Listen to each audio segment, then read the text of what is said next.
La charla de hoy va a ser de el proceso de aceptación y comisionamiento, pero quiero hacer, me quedé corto en la presentación anterior y solamente quiero ser bien breve en cuanto a lo que se me quedó. Yo creo que nos quedamos hablando del entrenamiento y el documento de referencia para saber cómo entrenar al personal.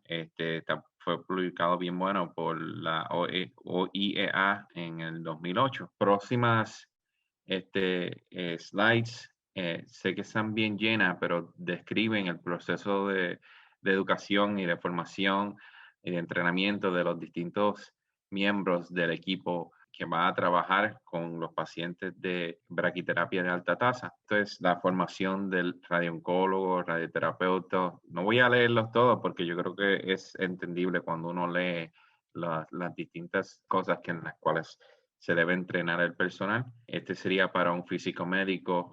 Nuevamente, las listas que ellos proveen en esos documentos son muy extensas y muy buenas. No voy a leerlas todas. Para la formación para la braquiterapista, que también puede ser una enfermera, pero en la institución de nosotros separamos la persona que da el tratamiento en la institución de nosotros es una terapista y le llamamos la braquiterapista. Es la persona que ayuda más bien al doctor en los implantes y nos ayuda a nosotros como físicos médicos para muchas otras cosas. La educación de la enfermera como tal, que va a participar en los procedimientos, entrenarla específicamente en la implantación de aplicadores, cómo se anestesian los pacientes y en casos de atender. Lo que sí, esta es la del dosimetrista nuevamente explicado y yo creo que es entendible cuando uno lee. Lo que sí quería tocar eran estos temas en este slide y mencionar los temas que usualmente nosotros utilizamos, o temas en los cuales nosotros entrenamos a nuestro personal. Y estos son los temas generales, temas que tienen que ver con las agencias reguladoras para que todo el mundo esté consciente de que este procedimiento es bien regulado y quiénes son los poderes que pueden gubernamentales, que básicamente nos dan las reglas de operación. Entrenamiento de seguridad radiológica y las matemáticas de desintegración son importantes para todo el personal.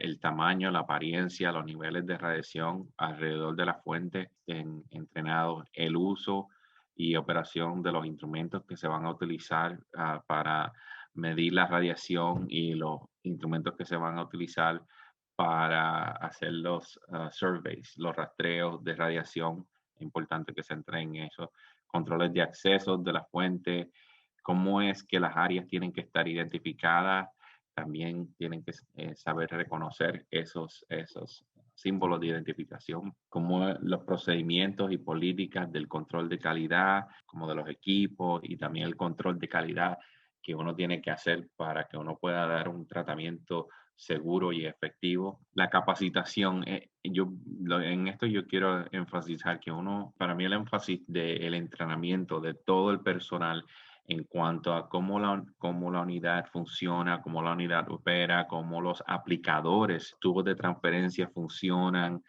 cómo se ven en las imágenes, cómo funciona el equipo de planeamiento. Esto es súper importante para que todo el mundo esté al tanto y no se cometan errores. Entrenamiento en cuanto a cómo se prescriben las dosis, es bueno dárselo a la mayor parte del personal, cuestión de que si una prescripción se ve absurda, pues todo el mundo esté atento para poder decir, ok, esto no puede ser lo que se está tratando de hacer, cómo documentar todos los tratamientos de manera eficiente y que se entiendan, entrenamiento en el uso y manejo de la fuente y el equipo de emergencia y hacer simulacros de emergencia. En nuestra institución, todos los años, hacemos un entrenamiento a todo el personal que va a estar envuelto con el procedimiento en cuanto a cómo reaccionar a una situación de emergencia. En cuanto a las inversiones, aquí está este slide. Hay que tener importantes dos cosas, son la inversión capital, los recursos humanos y cuánto va a ser la inversión también anual que se va a requerir para poder mantener los sistemas, los aplicadores. Este es un documento que encontré para básicamente expresa los costos de establecer un programa. Básicamente, cuando leí este documento, lo que uno se lleva para la casa es que moverse del low dose rate al high dose rate tiende a ser beneficial y costo efectivo. La presentación de hoy. ¿Se ve todavía mi slides? Ok, a la sesión 2. So, ahora, Okay. hoy vamos a hablar de las pruebas de aceptación de una unidad nueva que tiene una fuente instalada. A la agenda vamos a ver los documentos que se requieren, definiciones de lo que es una aceptación y puesta en marcha, que eso me tuvo que, tratando de separar esos dos, tuve que pensar bien porque a veces están cómo se recibe, las cosas que hay que ver cuando uno recibe la unidad y la fuente, discutir las pruebas de aceptación. El cliente, que usualmente significa evaluar niveles de radiación, probar los dispositivos de seguridad electrónicos de la unidad, medición de la fuente, de la fuerza de la fuente, hacer pruebas de posición de la unidad, de la fuente y pruebas de precisión del tiempo, estar seguro que cuando la unidad da 5 segundos, son 5 segundos reales. Para las pruebas en marcha, uno ve las configuraciones del sistema de planeamiento, la configuración de la consola, la conectividad, la precisión del posicionamiento clínico, que no solo sea de la unidad, pero también que sea para los aplicadores, el proceso, generar procesos de flujo y hacer pruebas de principio a fin. So, la lista de documentos que yo recomiendo del vendedor, hay que adquirir el manual del usuario, el manual técnico, y hay un documento que se llama documento de pruebas de aceptación que más adelante les voy a enseñar, que también deberían adquirirlo específicamente antes de hacer nada. Eso es uno de los primeros documentos que yo le pido al vendedor que me provea antes de comenzar toda esta aventura. Otros documentos y recursos, la AEA, ISTRO, APM y las regulaciones locales son bien importantes que uno investigue y busque estos documentos de referencia para poder y tener una idea de que uno está haciendo las cosas seguras. Licencias, hay que estar seguro que uno tiene todas las licencias para poder recibir y enviar materiales reactivos, autorizaciones para utilizar la unidad para uso médico y también estar seguro de que sus unidades y sus fuentes estén registradas. Donde uno encuentra regulaciones o donde uno encuentra documentos, hay que buscar en el gobierno particular del área donde uno esté. Usualmente en línea es donde yo busco las regulaciones en Estados Unidos.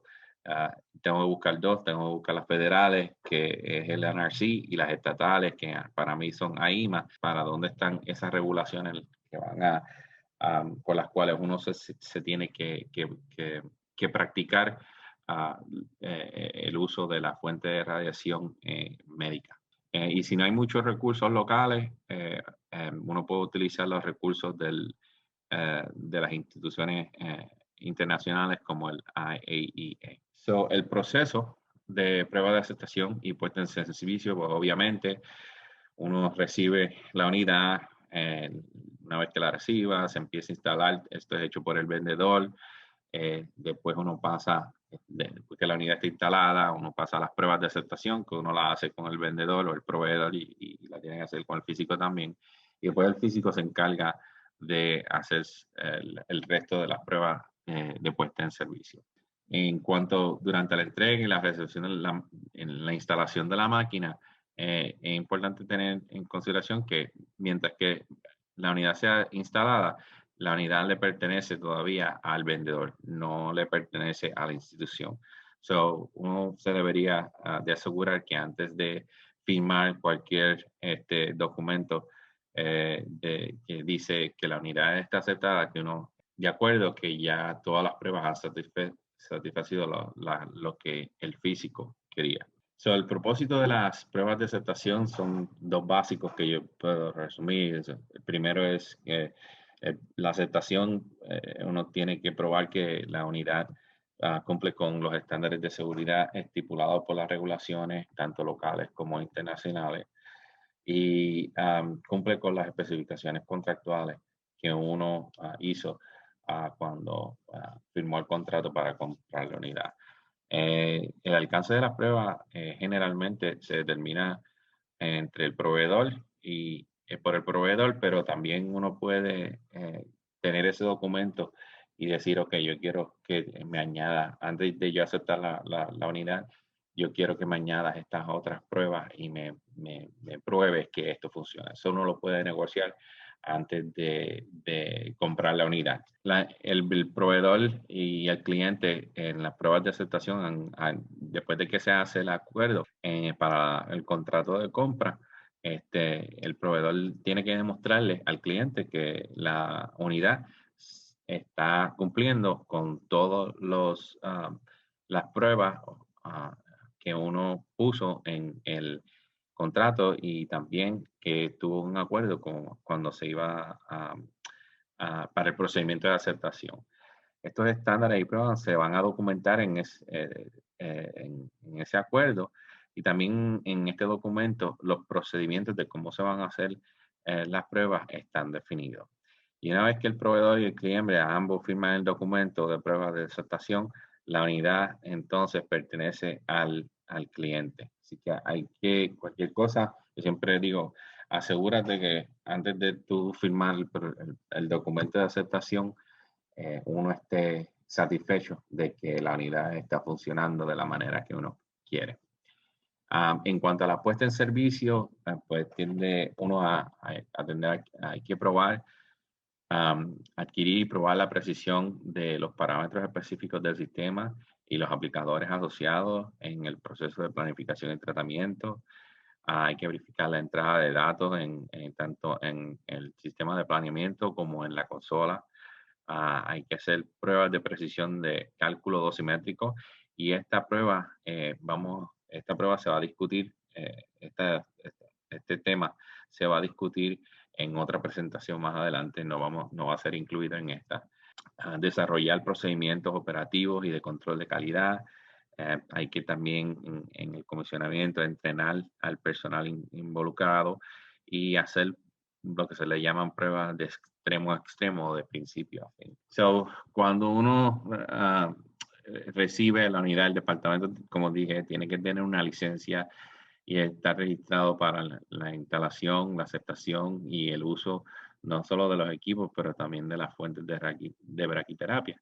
Y estos requisitos para poder hacer esto requieren, para poder tener unas licencias, uno aplica, pero para aplicar para las licencias o para tener estos permisos, uno tiene que satisfacer unos requisitos y usualmente uno tiene que someter un diagrama de instalación con el blindaje, información sobre el equipo que se va a instalar, información sobre el cable de la fuente, el tipo de fuente que uno va a estar instalando, el entrenamiento del equipo del personal que va a estar trabajando con la unidad y cómo se va a mantener la unidad segura y la fuente segura. Cuando uno recibe la unidad, cuando nosotros recibimos la de nosotros, una de las primeras cosas fue sentarnos a ver que todo lo que estuviese en la caja donde vino la unidad estaba en los documentos del manifiesto. Básicamente es asegurarse que uno está recibiendo lo que uno compró. Son unas listas bien largas y toma tiempo. Y uno tiene que trabajar con el vendedor para estar seguro que uno está recibiendo lo que uno ha ordenado. Cuando llega la unidad como tal, hay que verificar, ver que la unidad está intacta, que nada pasó durante el transporte, no solo la unidad, pero los cables que se van a instalar, estar seguro que uno tiene todos los componentes, cables, instrumentos para poder comenzar la instalación de la unidad. También uno tiene que estar seguro de que uno va a cumplir con las normas de seguridad, tanto locales como internacionales. Y hay que verificar esos requisitos. Y antes de tener una licencia, usualmente el gobierno o las agencias reguladoras va a pedir cuáles son, cómo va a ser la seguridad tanto en el equipo como el entrenamiento y el personal. Cuando se habla del cargador, yo tengo estos ejemplos, uno puede explicar cómo el cargador o la unidad está protegida mediante, por ejemplo, en este slide, el cuarto es blindado con llaves, tienen accesos electrónicos controlados, nosotros metemos la unidad en un armario, está atornillada al piso, las llaves están puestas en otro local que también es seguro. So, hay que presentarle a las agencias reguladoras que uno está protegiendo ese material radiactivo de manera que no pueda ser utilizado para propósitos nefarios. Para recibir las fuentes radiactivas, otra vez vuelvo y menciono que hay que tener permisos para poder recibir, y este slide solamente está demostrando que existen distintos permisos para distintas gestiones. Por ejemplo, esta es una licencia para usar material radiactivo para uso médico. Esta es otra licencia para poder importar el material radiactivo. So, hay que estar seguro de que uno tiene todos los permisos para poder comenzar operaciones y para poder utilizar el material radiactivo para tratar pacientes. Y cada país va a tener diferentes políticas y organismos reguladores, hay que estar pendiente de eso. Una de las cosas que también hay que estar pendiente, no solo de los permisos, pero también que las fuentes de radiación, como dice aquí, estén registradas en algún sitio. Y usualmente esto no es una cosa que nos preocupa a nosotros, pero buscar este documento de registro es importante para uno saber cómo es que la fuente realmente fue descrita. Porque ahí en ese documento es donde la fuente está realmente descrita por el gobierno. Cuando uno recibe la fuente, ¿qué es lo primero que hay que hacer? Pues hay varias cosas que verificar. Hay que asegurarse del paquete para que uno esté seguro antes de meter la fuente de radiación dentro de la unidad. So, hay que verificar que las etiquetas del paquete sean de tipo reactivo, tipo A, sea tipo amarillo 2. Cuestión de que estén identificados de manera apropiada según las regulaciones internacionales. Hay que verificar los niveles de radiación alrededor del contenedor, y esto es una demostración. Al final de la presentación yo puse un link donde pueden buscar este Excel file que básicamente es para documentar el survey que se hace alrededor de la fuente que se va a poner dentro de la unidad. Se hace el survey alrededor de varias localidades alrededor del paquete, y uno tiene que verificar que el índice de transportación, el TI, cumpla. Cuando uno hace un survey con el survey meter alrededor del paquete, uno tiene que verificar que estos niveles de radiación cumplan con los niveles de radiación estipulados según el paquete ha sido identificado. Hay que asegurarse de los números de serie que coincidan, de la fuente de radiación que coincidan con el certificado de origen, que no, el paquete que uno pueda ver que el paquete no ha sido manipulado de mala manera. Hay que hacer pruebas no solo de los niveles de radiación alrededor del paquete, sino también de contaminación, de que el paquete no esté contaminado. Y uno utiliza un contador de wipes para poder determinar que no hay actividad que se pueda remover. También uno puede hacer el prueba de nivel de contaminación en la fuente, porque en la fuente usualmente el vendedor es el que hace esa prueba. Las fuentes ya vienen también con un certificado de limpieza. Estas pruebas de contaminación se hacen cada 6 meses, pero como nosotros uno intercambia la fuente más seguido, pues nosotros no tenemos que envolvernos mucho, pero el vendedor, el que hace el cambio de fuente, usualmente hace esas pruebas.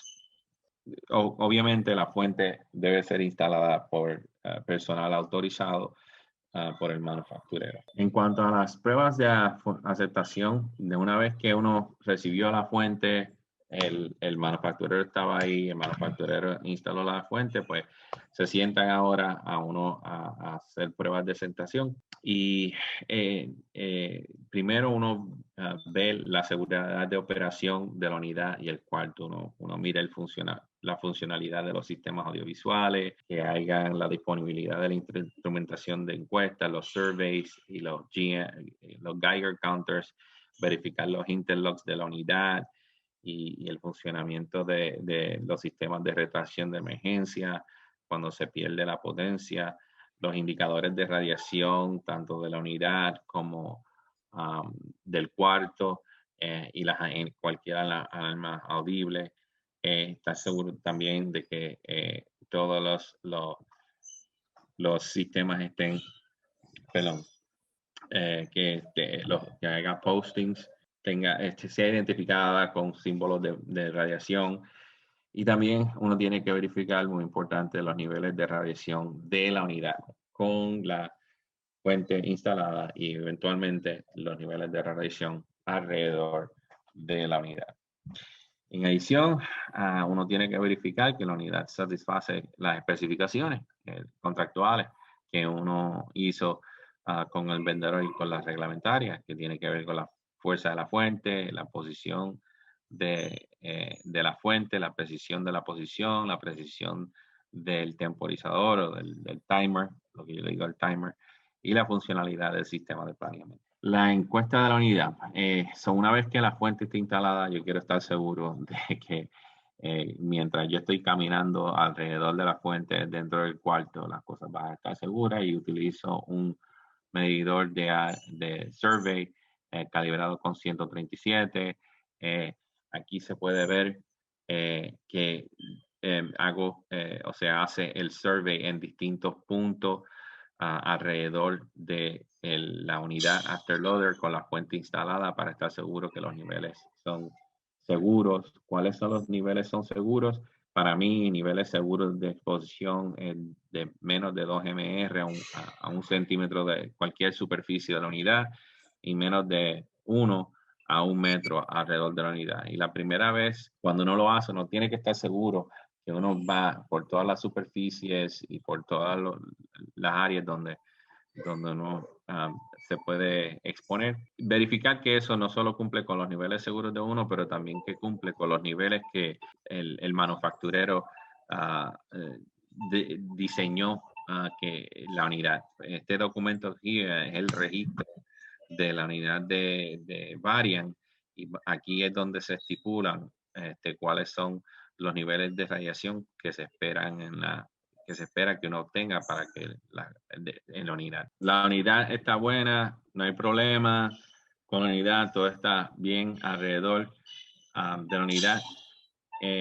Lo próximo que es hacer una encuesta o hacer el survey en las áreas alrededor del cuarto de braquiterapia. Usualmente esto se hace una vez durante la instalación, primer uso, y si se hacen unas modificaciones al cuarto, pues obviamente hay que hacer eso.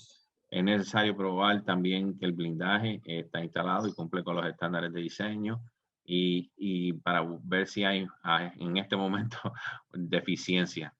Y de esto ya hablamos en la presentación pasada, así que no voy hay que probar los sistemas de interlocks, la funcionalidad del sistema audiovisual, el monitoreo de áreas de radiación, el etiquetado de las máquinas, los interlocks, como también dije, cualquier interlocks que ellos te puedan decir que la unidad cumple, probarlo. Hay que tengas medidores portales, eso parte de probar de seguridad. Yo pruebo mucho o todos los días los botones. La unidad viene con distintos botones para parar el tratamiento. También pruebo que la unidad reconozca cuando el tubo de transferencia está conectado o desconectado o mal conectado. O sea, estar seguro de que la unidad esté operando de manera segura. Algunas unidades vienen con sistemas de batería de respaldo, también eso se prueba, verificar que esté eso funcionando. Verificar que cualquier aparato para retraer la fuente de manera manual, que todas las unidades vienen con eso, de que esté funcionando. También generar procedimientos de emergencia como están publicados según el manufacturero, o uno puede generar unos independientemente basado en... Sí, sí. Quiero estar seguro. Yo me voy a tomar un minutito porque creo que hay alguien allá afuera que está Okay. pendiente y vengo ahora, ¿ok? Mientras estamos esperando, quiero mencionar o recordarles que cada día, durante las horas justo antes o justo después de la sesión, deben entrar en Moodle para marcar su asistencia. Entonces, si todavía no han marcado su asistencia, ahora es una buena oportunidad de hacerlo. Creo que en general casi 70% de los participantes están utilizando Moodle y esta herramienta de la asistencia, así que gracias, y las personas que todavía no lo han logrado hacerlo, lo pueden intentar y hacer cualquier pregunta si no lo entienden. Sí. Hello. Ok.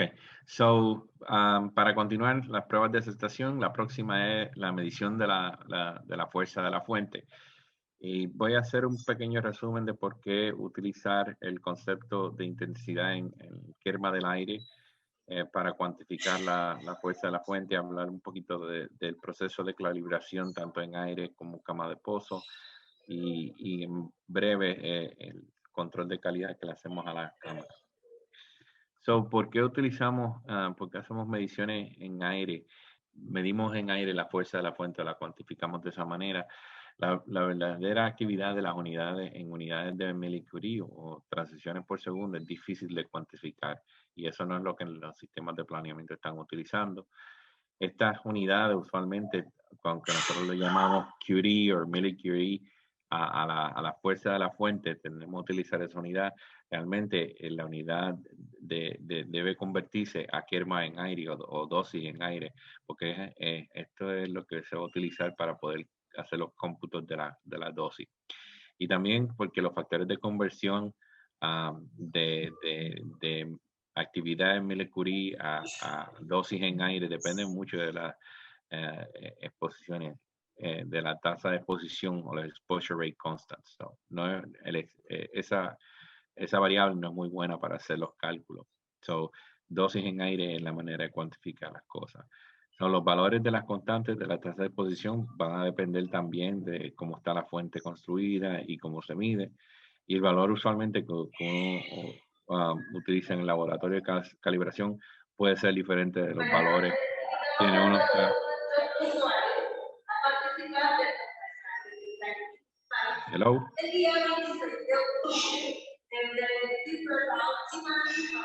La mejor manera de especificar la fuerza de la fuente es utilizando el concepto de air kerma, que eso ya habíamos hablado anteriormente, pero esta es la manera en que, perdón, en que se mide y se calcula el air kerma. Usualmente hay un instrumento metrológico que se utiliza para medir esta cantidad o la cantidad específica en nuestros laboratorios. Comenzó con las cámaras REACH para fuentes y esta cámara era la que se utilizaba para medir la exposición o el quema en aire.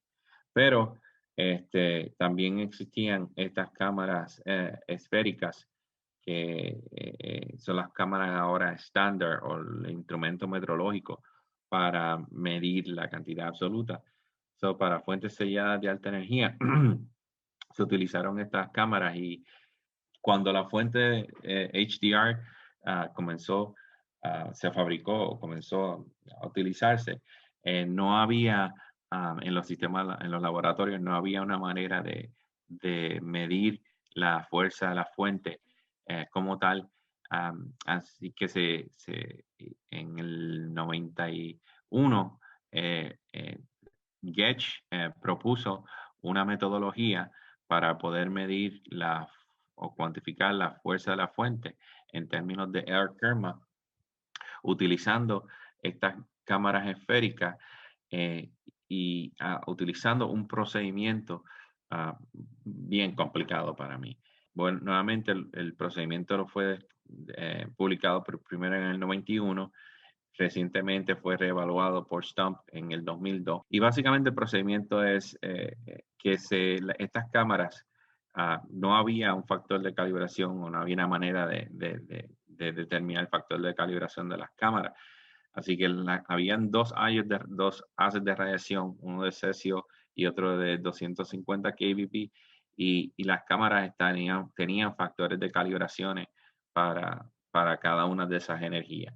So, en el procedimiento, la primera parte del procedimiento era determinar el factor de calibración de la cámara para iridio 192 y se hacía interpolando los factores de calibración de cesio y los factores de calibración que se obtenían del laboratorio utilizando el rayos X y utilizando esta ecuación. Y una vez que uno tenía el factor de calibración para la cámara que uno iba a utilizar, ellos describieron esta manera de medir la fuerza de la fuente, que es un procedimiento bien complicado, es lento, es propenso a errores. Como tú puedes ver aquí, la cámara de iniciación tiene que estar perfectamente posicionada en relación a donde va a estar la fuente. Y un procedimiento donde se tomaban medidas a distintas distancias.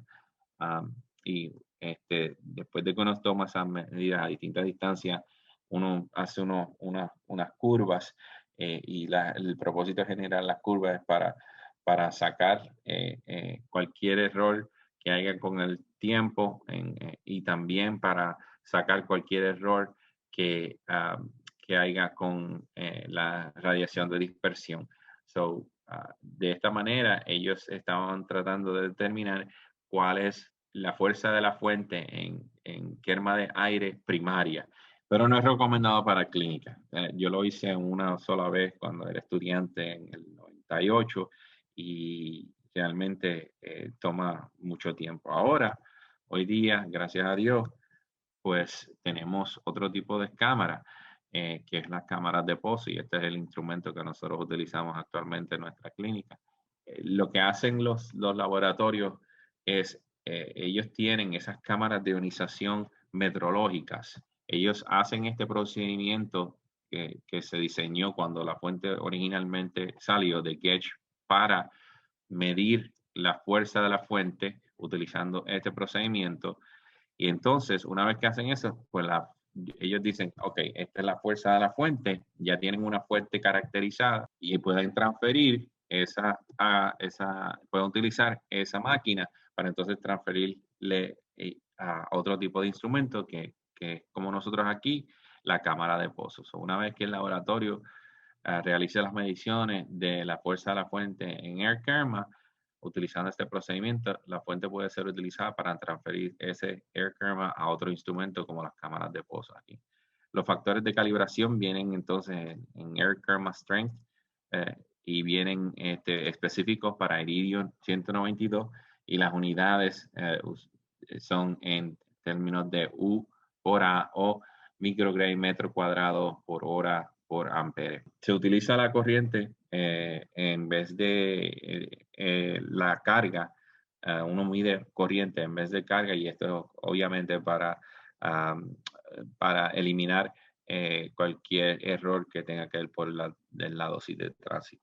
Y estas cámaras son abiertas, hay que estar pendiente que uno corrige por variaciones en temperatura y presión.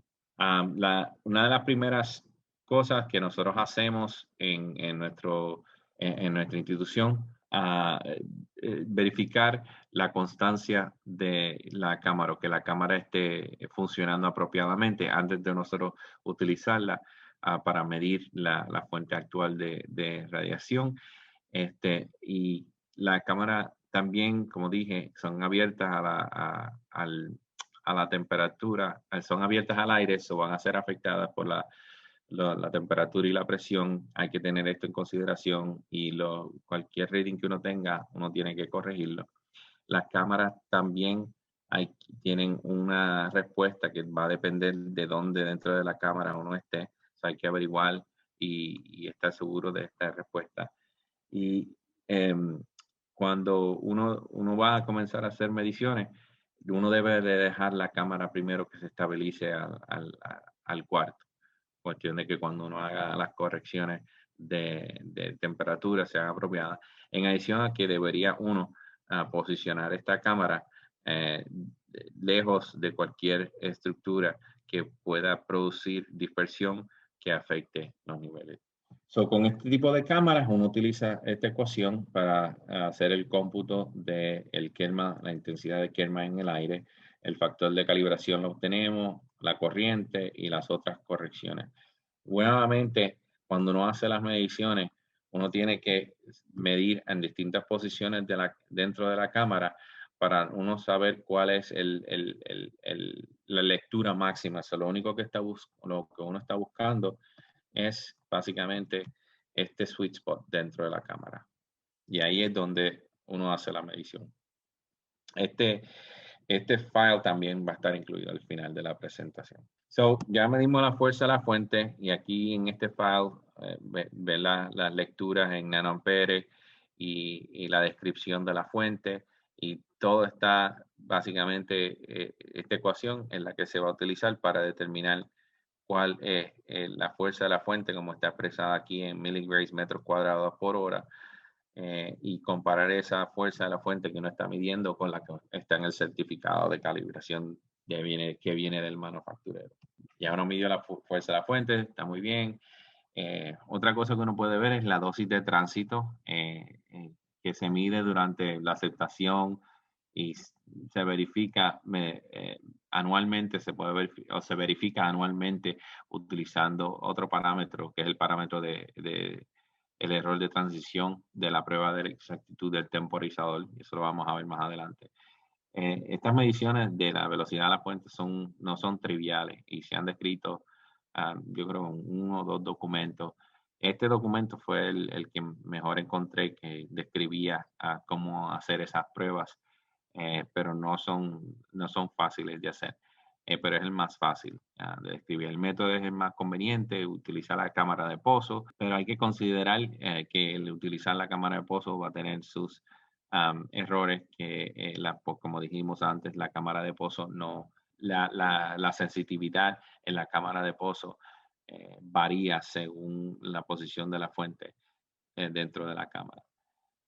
En esencia, el tiempo de tránsito efectivo entre dos posiciones se determina utilizando un gráfico lineal de medidas de carga en dos posiciones con varios tiempos de permanencia para determinar la velocidad o calcular la velocidad a partir del tiempo de tránsito efectivo y la distancia que es recorrida. Este documento es del 2001. Yo nunca no he hecho este tipo de prueba con la cámara de pozo. Básicamente, cuando nosotros hicimos nuestras pruebas, yo utilicé un timer para estimar, utilizando un handheld timer, cuánto tiempo tomaba la fuente en moverse de un lugar a otro. Pero es una manera de medirlo. Esta es otra manera de medirlo, y aquí también, esta fue la manera en que nosotros midimos cuando yo era residente la velocidad de la fuente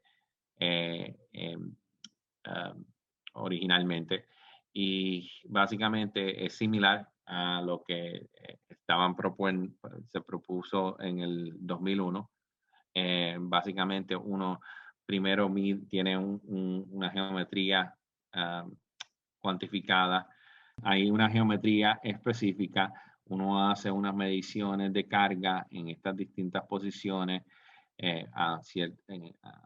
por cierto tiempo para determinar cuál es básicamente la corriente en la que la corriente que se produjo durante el tránsito de la fuente de una posición a otra.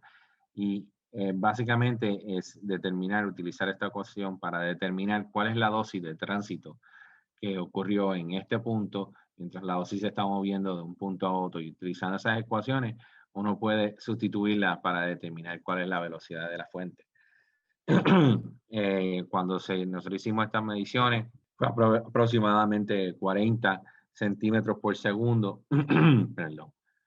Y esos resultados fueron también los que obtuvieron estos autores en el 2001. Esta fue para una máquina de nucleotron y nosotros fue para una máquina de barium. Y el manufacturero indica que es aproximadamente de 40 a 50 centímetros por segundo y eso yo creo que es lo usual. Las velocidades, como dije, son aproximadamente 40 y lo más importante de la velocidad como tal es saber cuál va a ser el error que uno va a tener en la dosis de tránsito. Uno no quiere que esa fuente se mueva lo más rápido posible porque uno quiere minimizar todo ese tipo de errores. Y cuando la fuente se está moviendo aproximadamente 40 centímetros por segundo, yo he hecho un estimado personal. Los errores tienen que ser del menos de 5%, específicamente cuando uno trata aproximadamente como 50 segundos, porque es aproximadamente 0.5 segundos extra por canal que nosotros hemos estimado o medido. Vuelvo y digo, si la unidad no lleva la fuente a su posición dentro de 2 a 3 segundos, para mí eso puede ser indicativo de un problema. Y es importante tener en consideración que los sistemas de planeamiento no tienen en cuenta el error por la dosis de tránsito. Para mí es más importante saber cuánto es la dosis o el tiempo extra en esa dosis de tránsito que realmente verificar la velocidad de la fuente. Pero una vez que uno estima la velocidad de la fuente, uno hace las pruebas de exactitud y linealidad para el temporizador y con esas pruebas de exactitud uno sabe cuánto va a ser o estimar el error. Y este parámetro es el que, después de que se hicieron las medidas de velocidad, que determinamos este parámetro, pues ese es el que ahora constantemente seguimos monitoreando. Y todo, cada vez que la máquina tiene una reparación, cuando hacemos esta prueba, este es el parámetro que verificamos. Aquí están todas las ecuaciones que están, básicamente utilizamos para determinar la linealidad y la exactitud del tiempo. Y es básicamente haciendo medidas. Utilizamos la cámara de pozo, hacemos medidas de carga, pero sabíamos las medidas de corriente y utilizando la carga y la corriente, determinamos cuál es básicamente el tiempo que uno está midiendo, excluyendo el error de transición y una vez que uno excluye el error de transición, la diferencia entre lo que uno programó y lo que uno está midiendo tiene que ser menos de 3%. Y este es básicamente el gráfico que uno utiliza. Esto es de nosotros y nosotros hacemos estas medidas a distintos tiempos o tenemos distintas cargas, hacemos el plot y determinamos cuánto es el transit error y nos aseguramos que el slope o la pendiente de este gráfico del medido versus el programado sea un slope de 1 y verificar que esto sea de 0.5 o menos de 0.5. Luego viene para la aceptación medir el posicionamiento de la unidad primaria. Adriana, hay algo que alguien está haciendo se ve una cosa azul en en sus pantallas. Profesor, sí se ve unas rayas azules. Sí, y no sé quién está generándolas porque no sé yo. Pues la unidad, la pruebas de posicionamiento de la fuente, el manufacturero va a darte las herramientas y la metodología para uno medir o determinar que la fuente se está moviendo a la posición que uno quiere. Hay distintas maneras de hacerlo. Ellos te proveen herramientas visuales o pueden ser visuales como el nucleotron, o pueden ser visuales y radiográficas. Gracias. Varian tiene este otro tipo de pruebas que uno puede ver el posicionamiento de la fuente y eso uno lo puede verificar y está seguro que según el manufacturero el procedimiento proveído por el manufacturero, la unidad está dentro de 1 milímetro y ese es el parámetro que nosotros. También vienen las pruebas de exposición y aceptación de posicionamiento clínico. Esta prueba de aceptación y posicionamiento clínico puede estar o se hace en este momento o uno la puede hacer durante las pruebas de puesta en marcha. Yo la puse aquí, pero puede ser hecho más tarde porque usualmente uno no solo está determinando que la unidad se está moviendo a donde se tiene que mover dentro de 1 milímetro, que la unidad precisamente se esté moviendo apropiadamente, pero aquí uno incluye otras variables que tienen que ver con los tubos de transferencia y los aplicadores y los marcadores de rayos X. Y estas pruebas de exactitud de posicionamiento clínica, uno tiene que hacerla con todo tipo de combinación de tubos de transferencia, de aplicadores y de marcadores. Y básicamente la idea es que uno determine las posibles posiciones programables del aplicador y el sistema de tubo particular. El proceso básicamente es utilizar las herramientas y procedimientos que el manufacturero nos dijo para estimar la posición que uno tiene que programar para llegar a una localización en el sistema, poner este sistema en una película radiográfica. Uno conecta el tubo de transferencia a la máquina, pero al aplicador le inserta el marcador, uno expone esto a rayos X, cuestión de que uno pueda ver una transmisión, y después de que uno expone el aplicador con el marcador que está pegado a una película a rayos X, entonces uno conecta ese aplicador a la unidad y manda a la unidad a que vaya a ciertas posiciones que uno preprograma. Y entonces uno utiliza tanto los indicadores del marcador, como están aquí, como la mancha que deja la radiación en la película. Mejor si lo explico, voy a buscar un caso. Esto es para casos esofágicos y esto es para el caso de cilindro. Esto es un ejemplo. Por ejemplo, vuelvo y digo, ¿cómo es que nosotros determinamos esto? So, para la variant, utilizamos la regla de medir distancia para medir la distancia del aplicador de cilindro conectado al tubo de transferencia. Y cuando lo medimos, eso mide 126.4 centímetros. Pero variant nos dice que realmente la distancia ahí no es 126, es 125 centímetros. So, para programar, cuando uno programa la unidad, si uno programa 125 centímetros, aquí es donde va a parar tomamos una radiografía con el sistema conectado.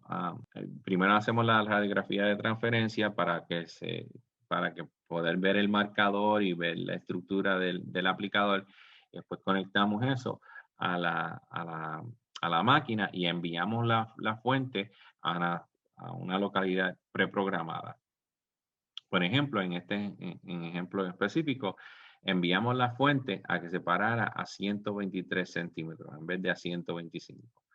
So, para yo determinar si se está posicionando apropiadamente, en vez de utilizar marcadores como estamos aquí, como se utilizan aquí, esto es de manera que uno utilizando los marcadores, aquí yo utilicé una distancia. So, si esto eran 125 centímetros y yo la programé a 123 centímetros, pues yo calculé que yo tenía que medir aproximadamente 2.35 centímetros desde este punto a este punto. Y así es que verificamos que el posicionamiento de la fuente dentro de los aplicadores y tubos de transferencia clínica se mantenga. Para estas medidas yo utilizo una regla de no más de 1.5 milímetros. Tanto la unidad como el aplicador como el tubo de transferencia vienen con unas especificaciones y cada una usualmente que son aceptables si están dentro de 1 milímetro en cuanto a sus dimensiones. Y si uno pues, puede darse la casualidad que un tubo que todos esos errores se puedan estar sumando linealmente y puede ser más de 1 milímetro, pero yo trato de mantenerlo el sistema a menos de 1.5. Y el TG56 del EPM también recomienda, o no recomienda, dice que realmente clínicamente 2 milímetros es más achievable. Vamos ahora a ver las pruebas de puesta en servicio de carga. Nuevamente, este tipo de pruebas, yo la puse como la parte de aceptación, pero realmente es parte también de puesta en marcha, porque este tipo de prueba es un tipo de prueba que uno hace cuando uno pone en marcha cualquier tipo de aplicador y tubo de transferencia que uno va a implementar, o cualquier tipo de implementación de aplicadores, uno tiene que hacerle unas pruebas de puesta en marcha antes de comenzar a utilizarlo. So, hay que tener eso en consideración. Cuando uno piensa por ponerla en marcha, primero que yo pienso es, ok, ya tengo la fuente ahí. Ok, vamos a ver si todo está bien conectado, porque aunque ustedes no lo crean, eso ha causado dolores de cabeza. La conectividad, la transferencia de datos, es súper importante verificarla.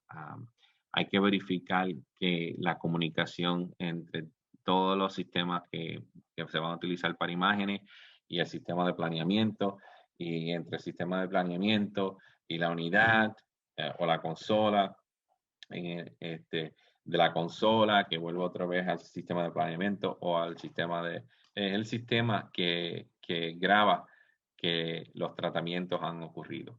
Y obviamente es esa comunicación que ocurre entre todos los sistemas de todas las maneras y variables, en adición a la transferencia de data utilizando otros medios. Y cuando digo aquí otros medios, yo estoy hablando de los USB. Una de las cosas que nos pasó a nosotros fue que la red en un día se nos cayó y teníamos pacientes que tratar y no sabíamos cómo enviar, o sabíamos, pero no teníamos la facilidad para enviar la información de nuestro sistema de planeamiento a la consola. Pero cada manufacturero tiene una manera alterna de mandar esa información. Eso hay que probarlo, que esas otras maneras alternas estén funcionando y sean funcionales. Nosotros utilizamos los USB stick. Otras pruebas para poner en marcha la unidad, hay que verificar cómo está configurada la unidad, tanto en el sistema de planeamiento y en la consola. Específicamente que las configuraciones del sistema de planeamiento sean la configuración apropiada para la máquina que uno tiene, con todos los parámetros específicos que la máquina. Hay que verificar que las capacidades de la unidad estén bien configuradas, verificar que el modelo de la fuente de radiación utilizado en el sistema de planeamiento esté configurado apropiadamente. Y cada manufacturero tiene diferentes formas de configuración y uno tiene que familiarizarse. Pero lo que quiero enfatizar es que uno tiene que entender claramente cómo es que están configuradas tanto la unidad como la fuente de radiación en el sistema de planeamiento. Aquí básicamente esto es una imagen de cómo está configurada, o de la fuente dentro del sistema de Varian de planeamiento, y cómo está configurada en la consola de Nucleotron. Esto para un sistema donde Varian es el sistema de planeamiento y el sistema de tratamiento es consola Nucleotron. Aquí tenemos a Nucleotron, sistema de planeamiento, y Nucleotron consola. Aquí uno puede ver los parámetros de la fuente de radiación y confirmar que estos parámetros del sistema de planeamiento sean los mismos parámetros que uno encuentra aquí en la consola. Algunos sistemas de planeamiento utilizan una fuente nominal para hacer los cálculos.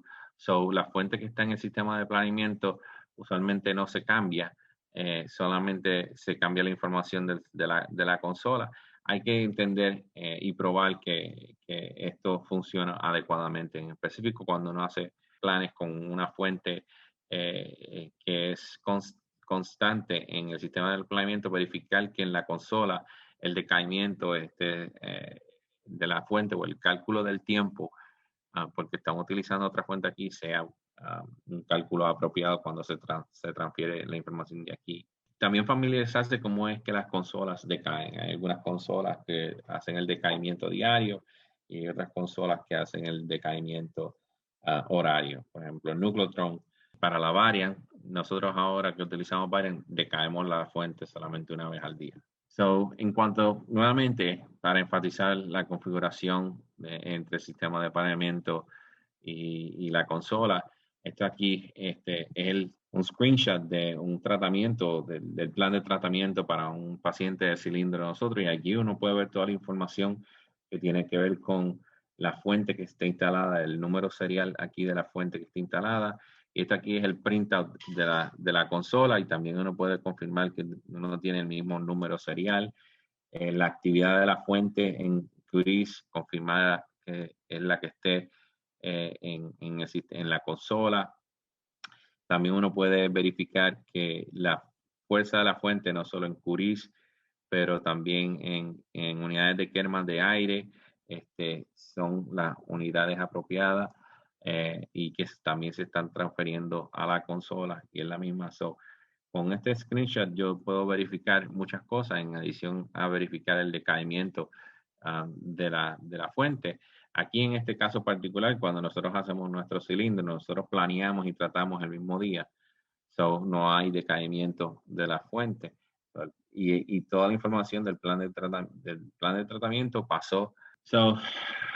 El flujo de trabajo es importante sentarse a pensar cómo va a ser el flujo de trabajo. Uno tiene que crear un flujo de trabajo antes de comenzar a hacer nada para ver dónde son las cosas, el personal que uno necesita, los equipos que uno necesita, el tiempo que uno va a invertir. Es importante hacer este flujo de trabajo. Hay que hacer pruebas de extremo a extremo y les voy a indicar cómo hacerlo utilizando películas o fantomas. Cada paso del flujo de trabajo debe ser realizado por el personal que lo va a hacer clínicamente. Uno tiene que probar que la unidad de carga funciona apropiadamente, y hay que comprobar que las personas estén bien entrenadas. Y cuando uno comience a hacer los primeros casos, uno debería comenzar por casos. Esto es un ejemplo de cómo yo haría una prueba de extremo a extremo para ver que todo esté funcionando. Pues, y esto lo hago también anualmente. Yo cojo un aplicador, coloco el aplicador en un fantoma, tomo unas imágenes, paso las imágenes al sistema de planeamiento, genero un plan en el sistema de planeamiento, mando ese plan a la consola, conecto el aplicador, pongo el aplicador en una película, lo conecto a la unidad, trato el aplicador y veo que las posiciones indicadas en la película son las exposiciones que yo programé y que son las que yo quiero. Y eso me deja saber, ok, el sistema funciona, todo está bien conectado y la unidad está tratando en la posición que yo quiero. Y aquí están los recursos adicionales que yo les estaba mencionando de las distintas Excel files que pueden utilizar para hacer el rastreo y también para hacer la calibración anual. Y con eso voy a terminar. Si hay algunas preguntas, ahora es el momento.